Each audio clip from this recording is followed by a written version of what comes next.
नमस्कार। आप hair transplant कराना चाहते हैं, या आपकी दिल की ख्वाहिश है, लेकिन आप कतई नहीं चाहेंगे कि उसके कोई साइड इफ़ेक्ट हो, कोई कॉम्प्लिकेशंस हो।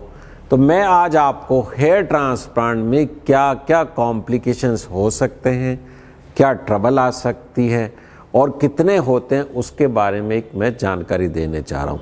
तो let's talk on complications of hair transplant. Although मैं आपको बता दूँ, हेयर ट्रांसप्लांट एक बहुत ही सेफ सर्जरी है, लोकल एनेस्थीसिया में की जाती है, डे केयर सर्जरी है। पेशेंट पूर्णतः अवेक रहता है, बात करता रहता है और सुबह आता है, शाम को घर चला जाता है और एक दिन बाद या उसके एक और दिन बाद वो अपने रूटीन कार्यक्रम भी कर सकता है।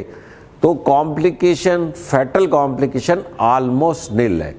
अब हेयर ट्रांसप्लांट के कॉम्प्लिकेशन को हम दो रूप में ले सकते हैं, एक तो कंप्लेंट्स और एक कॉम्प्लिकेशन। कंप्लेंट्स जैसे दर्द होना, ईचिंग होना, चेहरे पे सूजन आना, ये कंप्लेंट्स में आता है। कॉम्प्लिकेशन मेडिकल हो सकता है, सर्जिकल हो सकता है, ड्यूरिंग सर्जरी, आफ्टर सर्जरी हो सकता है।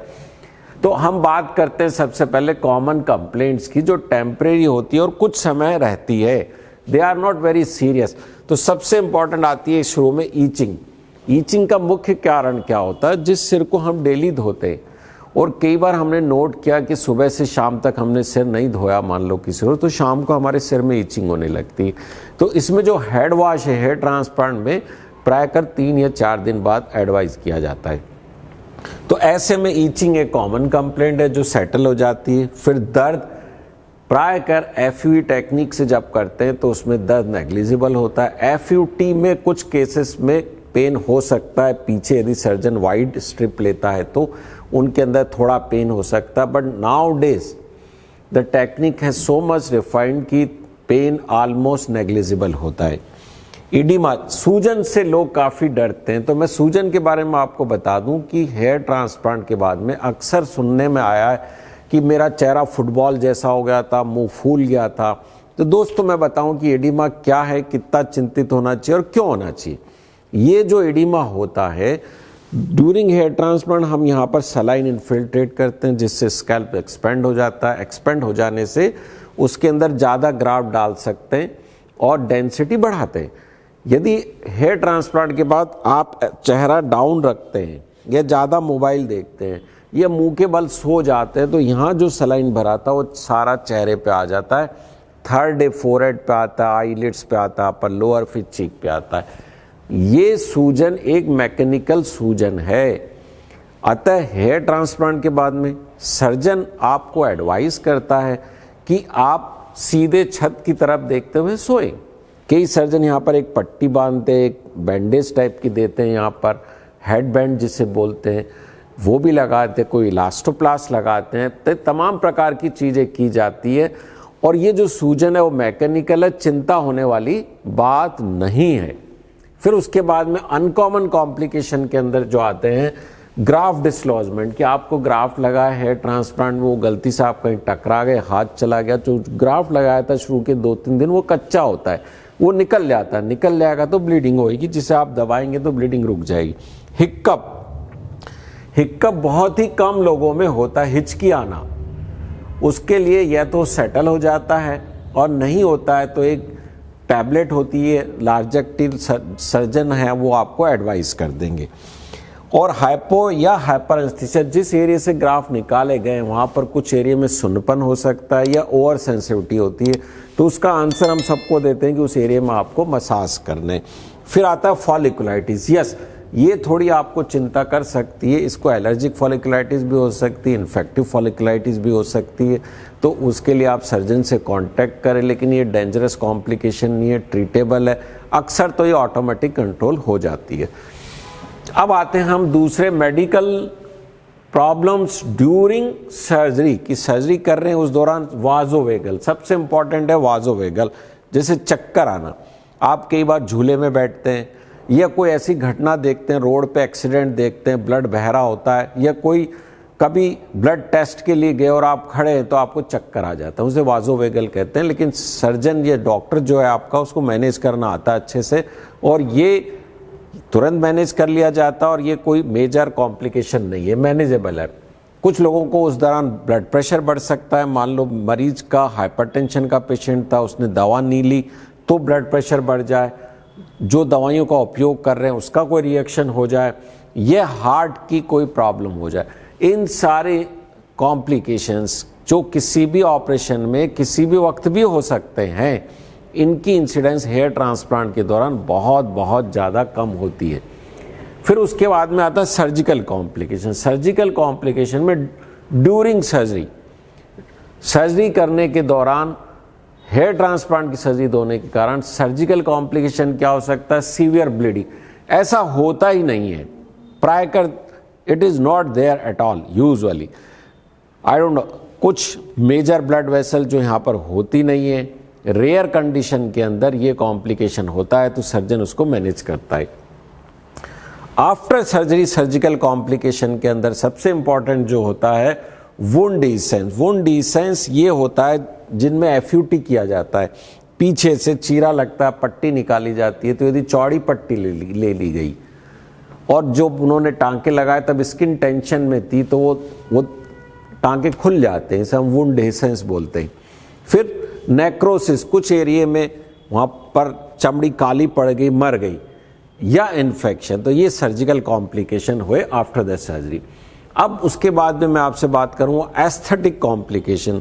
हेयर ट्रांसप्लांट एक कॉस्मेटिक सर्जरी प्रोसीजर है, लाइफ के लिए, जीने के लिए ये आवश्यक नहीं है, लेकिन आपके मन के लिए और प्रसन्नता के लिए आवश्यक है। आप अच्छा लगना चाहते हैं तो एस्थेटिक कॉम्प्लिकेशन क्या क्या हो सकते हैं?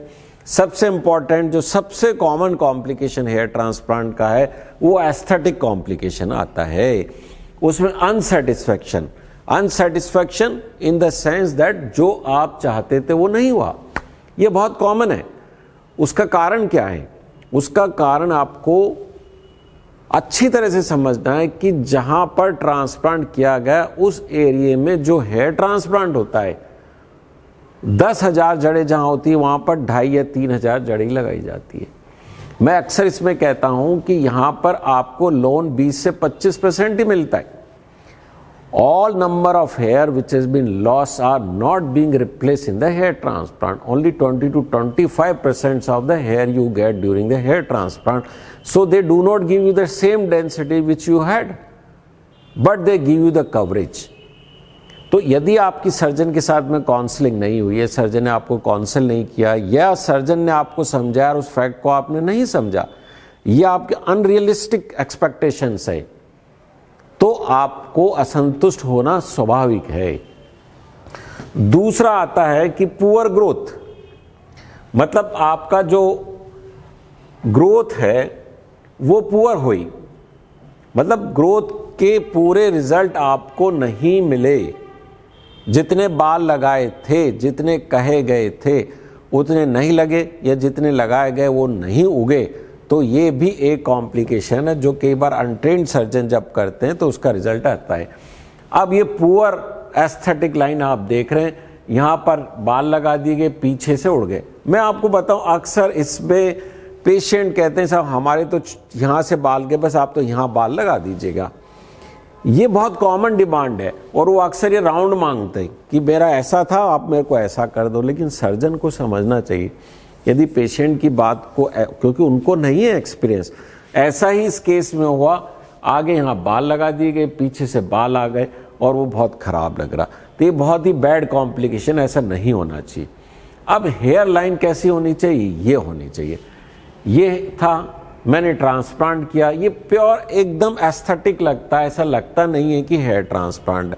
ये बहुत, आप इस पे हेयर लाइन पे आप मेरे दूसरे वीडियो देख सकते हैं जिसके अंदर ये कमजोर बाल लगाए जाते हैं, आगे पतले सिंगल हेयर फॉलिकल वाले लगाए जाते हैं, फिर टफ्ट एरिया में डेंस रखा जाता है, उसके पीछे फिर एक डिफाइंड जोन बनता है। तो ये पूरा का पूरा एक साइंटिफिक पैटर्न है कि एंट्री हेयर लाइन कैसे बनाई जानी चाहिए जिससे कि एंट्री लाइन सॉफ्ट लुकिंग हो, नेचुरल हो और एस्थेटिक हो।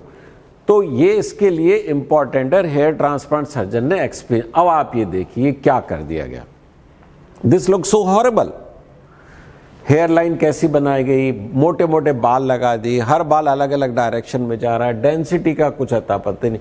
तो ये एक तरीके से बहुत ही गलत हेयर लाइन डिज़ाइन की गई है। इसी तरीके से आप देखिएगा कि बहुत दूर दूर बाल लगे हुए हैं, मल्टीफॉलिकुलर यूनिट डले हुए हैं, तो ये अच्छा नहीं है, ये पुअर ग्रोथ है इसके अंदर। इसी तरह से एक दूसरा केस है, होना कैसा चाहिए, ये ऐसा नेचुरल लुकिंग होना चाहिए, ये पुअर रिजल्ट है, तो ऐसा नहीं होना चाहिए।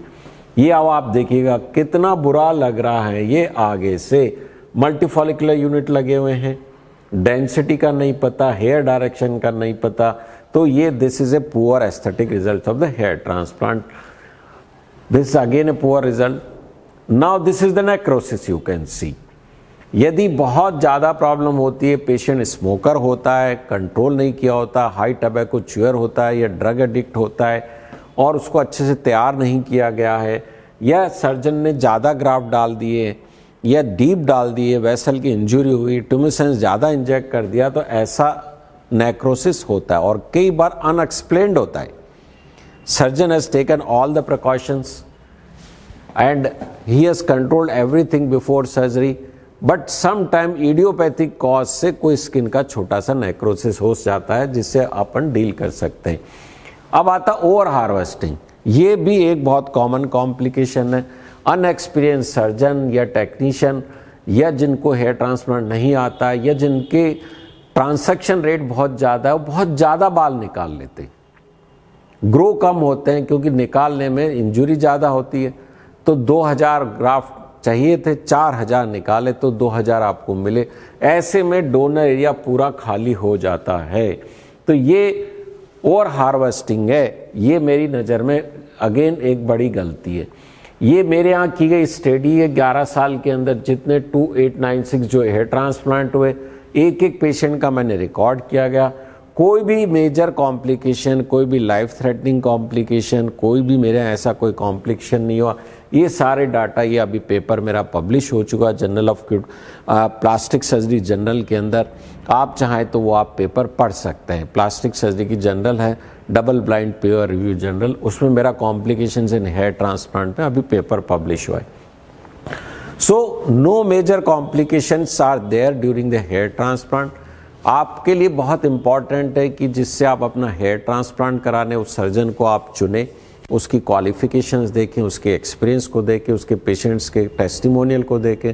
टेस्टिमोनियल फर्जी भी डाले जा सकते हैं, तो आप उनको जब 4-5 टेस्टिमोनियल पढ़ेंगे तो यू विल अंडरस्टैंड कि यस ये फैक्ट क्या। उसकी वेबसाइट पे उनके रिजल्ट देखें, किन किन एसोसिएशन से जुड़े हुए हैं, कॉन्फ्रेंसेज अटेंड करते हैं और एकेडमिक इंक्लिनेशन उनका क्या है, वो सब मालूम करने के बाद आप सर्जन से मिले। फिर सर्जन से मिल के आप अपने क्वेश्चंस पूछिएगा। उसके बाद में आप अपना सिर, जिसे मैं कहूँगा सिर नहीं आप दिल, उनके हाथ में दीजिएगा, क्योंकि बाल दिल का मामला है, आवश्यकता का नहीं है।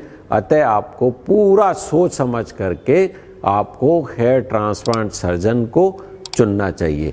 Thank you very much.